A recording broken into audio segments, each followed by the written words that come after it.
Hampshire and Kent played out an exciting final day of their LV County Championship match at the Ageas Bowl, with the game eventually drawn as Callum Haggett and Adam Riley batted out the final hour.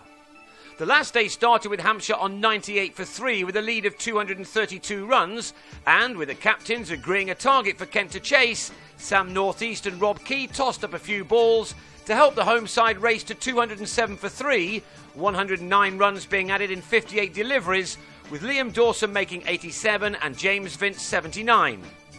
And that gave Kent a fair target of 342 to win for the first time this season, and they had what turned out to be 92 overs to get them in. But they soon looked out of it as they found themselves 4 wickets down. Key nicked David Balcombe to Sean Irvine in the second over. Northeast got a leading edge off the same bowler 4 overs later to give Michael Carberry a simple catch. Brendan Nash clipped a straight ball from James Tomlinson into the hands of Neil Mackenzie, and Ben Harmison edged a good one from David Griffiths behind. In only 14 overs, the visitors had slumped to 41 for 4, still more than 300 runs away from their target and way too long ahead of them to start thinking about blocking out the remainder of the day. Incredibly, they instead started to fight back strongly either side of lunch.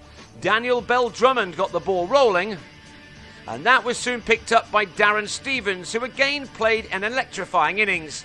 He is in wonderful touch at the moment. Just ask the Leicestershire attack about that.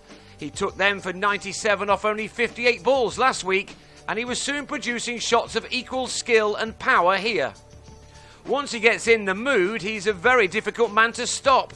He launched Danny Briggs for a maximum, on his way to a 60-ball 50, which arrived courtesy of his 9th 4.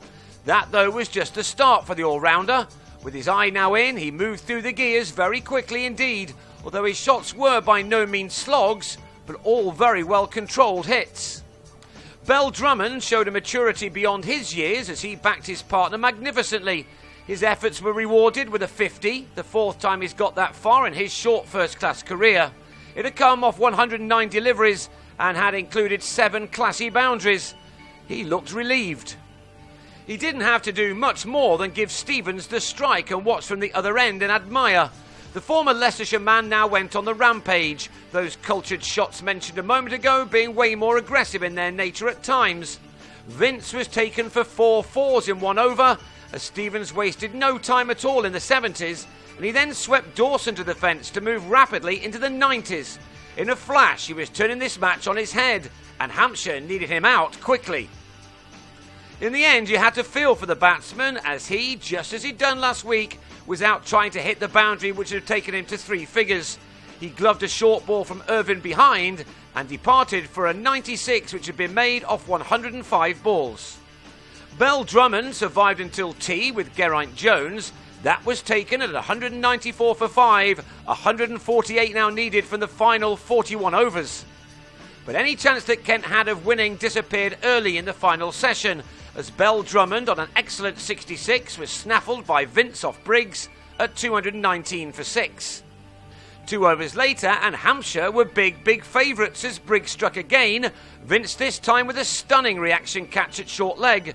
Jones was gone for 22 at 222 for 7, and now Kent had 32 overs to keep their last 3 wickets intact. Tomlinson was then convinced that he had Matt Cole's LBW, the umpire's hand just twitching before it stayed in front of his body. Coles and Haggett saw out 10 overs, just more than half an hour, and then the tension was racked up a notch as Coles was run out by Jimmy Adams. There may have been questions asked as Coles returned to the pavilion. So now there was an hour to go in which Hampshire delivered 22 more overs to numbers 9 and 10, 2 players with only 22 first-class appearances between them. They were Haggett and Riley, who did a fantastic job.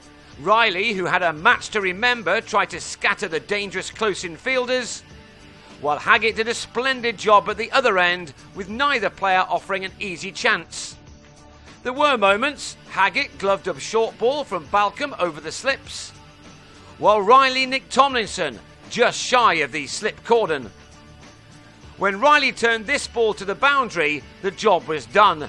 This pair had seen their side through to the safety line by taking Kent to 296 for 8, which was only 46 runs away from their target. Riley added his best ever score to his career best figures in the first innings of this contest.